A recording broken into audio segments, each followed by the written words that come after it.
Hi, I'm Wes Allen with DM Tales, and I have got an interesting take on the zombie apocalypse RPG genre. This is my first look at Zombie Road RPG by Dragonmount Press. Let's roll it.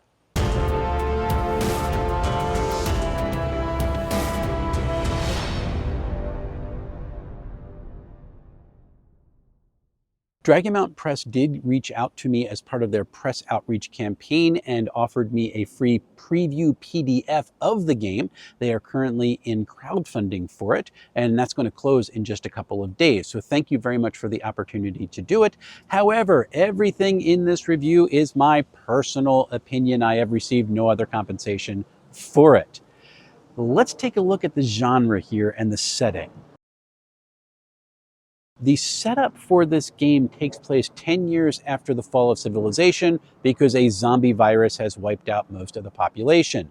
The surviving humans have split into two separate factions. First, you have the hopeful, who are hopeful that you can actually find a cure for this plague and that civilization can get back to something resembling normal. And then you have the governed, who are the more dictatorial type people who are in charge of the last remaining quarantine zones where people are quote unquote safe, even though they're places of violence and death and decay. Interesting concept, very familiar concept. Also, inside the game is interjected the idea that someone has been identified who is immune to the zombie virus. This means that the two major factions are vying for control of this person so they can use their immunity to forward their own agenda. Again, this is familiar. If you're familiar at all with the Last of Us setup, this is basically that plot. And I actually think that's a cool concept because it's a really compelling story that exists inside that video game and then also in the TV show. And now this affords people the opportunity to play the basic plot and yet have the freedom of a tabletop role-playing experience to change it as they see fit. You're not railroaded into one specific or even several specific endings. This is something your players control. And I think that is really, really cool.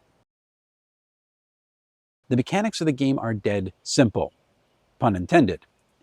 Everything is done with a d6 roll, and if you roll a 1 to 4, the ability check that you're going for fails. It's called an attempt in this game.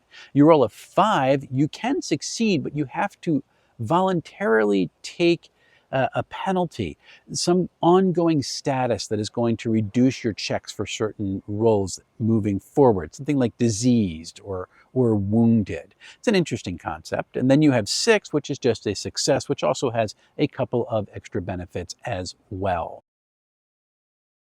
Characters in Zombie Road are interesting because players are essentially playing a fictionalized version of themselves who has survived 10 years into the zombie apocalypse. Also, the locale in which their game takes place is meant to be their current locale, which is why I'm sitting here out on my church steps. It's a familiar area that now has been moved forward 10 years into the zombie apocalypse. Like I said, this is an interesting concept, but at the same time, I've been through so much trauma in the past 4 years that I'm not sure I have the mental bandwidth to handle projecting myself into more trauma and then extending it out 10 years. But if I was in a mental or an emotional position to do so, it would be a fascinating idea. And character creation is really, really simple. You have essentially 3 stats in the game. You have brains, brawn, which are both self-explanatory, and then something called experiences. These are specific skills that your character has picked up during their experiences in the zombie apocalypse. So things that they have done to survive are now part of their character makeup. When you start play, you have 2 points that you can assign to these 3 different attributes. You have to do 1 to each. You can't double up 2 on one of those attributes. And essentially any role inside the game that is going to make use of those attributes or that experience that you have is going to modify the die roll to your benefit when it comes up. Very, very simple. Your hit points in the game are represented by something called endurance, which is more than just your health. It's also your resolve to continue on. And while endurance does function as your pool of hit points in the game, for lack of a better term, it also does function as a form of meta currency in the game, where you can do things like alter your rolls or resist your disadvantages, those ongoing conditions that you might suffer from. You can also spend them to gain more actions during a round or inflict more harm on a target if you are particularly desperate. You begin game with 5 endurance, and then you expand as you go on and advance as a character. It's a fascinating concept, and I do like the idea of using your hit points or your ongoing health as a resource to spend as well as just reserve in order to keep yourself alive. You might have a desperate thing that you need to do and it must succeed, and you're willing to sacrifice yourself by spending a lot of endurance to see that the rest of the group survives. It's a really cool concept. I do like it.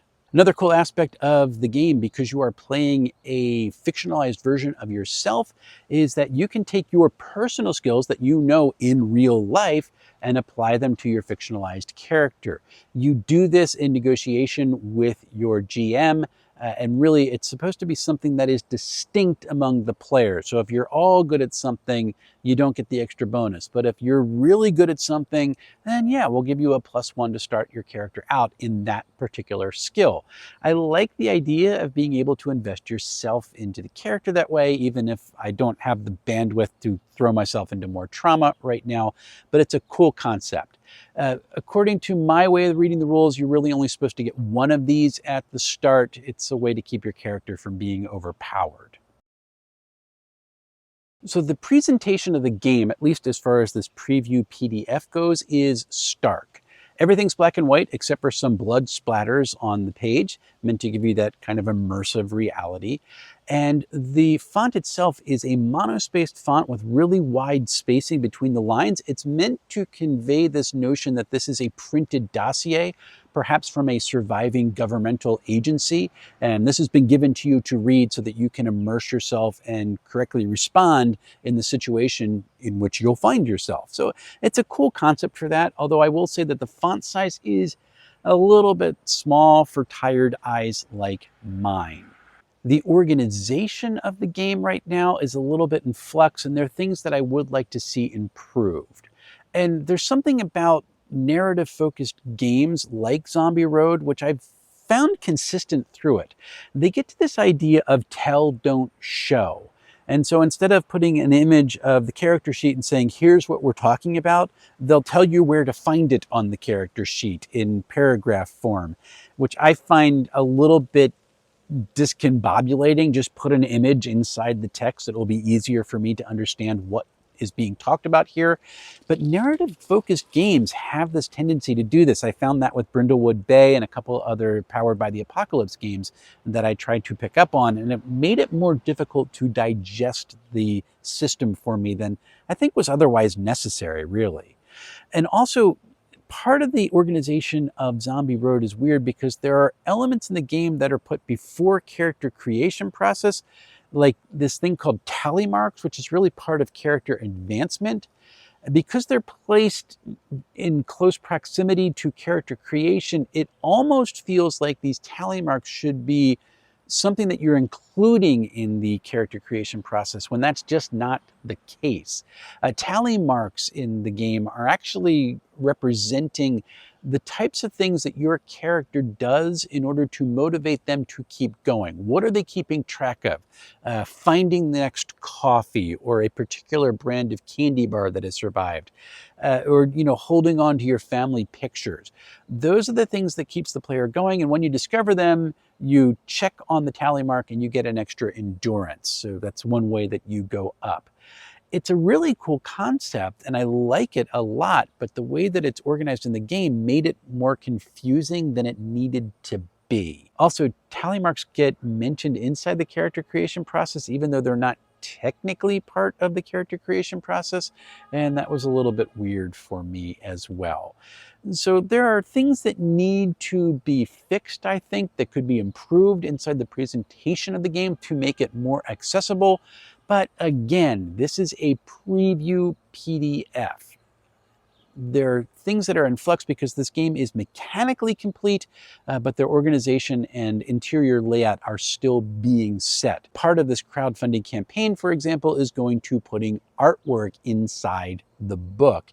And so I have a feeling a lot of this stuff is going to be moving around. It's not awful by any stretch of the word, but it's a little bit more confusing than it needs to be. So have you ever thought to put yourself inside the zombie apocalypse and see how long you could survive?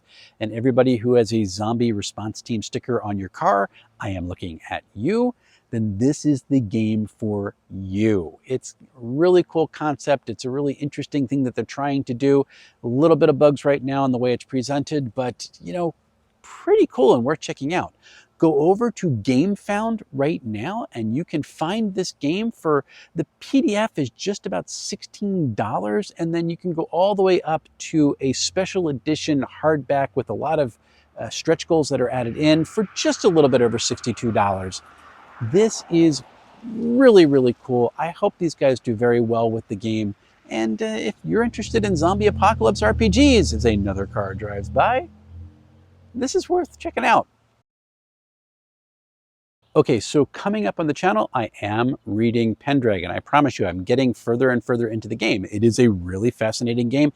It is an absolutely beautiful book to look at, which also makes it easier to read. It's finding time right now that's keeping me back.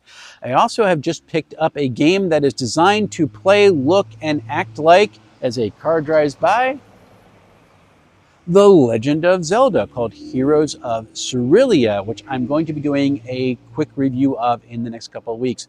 Very, very fun. But the big announcement for me right now is coming in response to all the aftermath of Hurricane Helene. If you've been watching the news at all, you can see how a large swath of the southeast has been affected by this hurricane, a rain event that is unprecedented for a lot of these areas, and people are utterly devastated. So Dave Ward from Grimwood Games and I are going to be doing a charity live stream over on his Twitch channel on October 22nd at 8 p.m.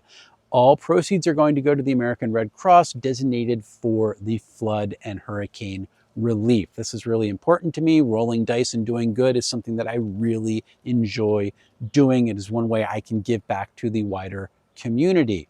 We are going to be playing a Cypher System fantasy campaign, and everything in the game is going to be rolled up procedurally. I'm going to set up tables, and everything from where they start to what the quest is, to what the problem is, to the terrain they're going to go through, how many rooms are in the dungeon, and what the boss actually wants from them. That's all just going to be rolled up. I'm going to start making tables now, and because we play Theater of the Mind in Cypher System, it makes it a lot easier just to go completely random on that. So it should be an interesting and fun ride, and if we have the donations set up correctly, you'll be able to give a donation to do things like interject a intrusion on the GM or a player, or give someone an asset for a role or a hindrance for a role as well. Should be a lot of fun, and I hope that you will surf in and watch with us and enjoy the story so we can do some good for these folks who are suffering right now.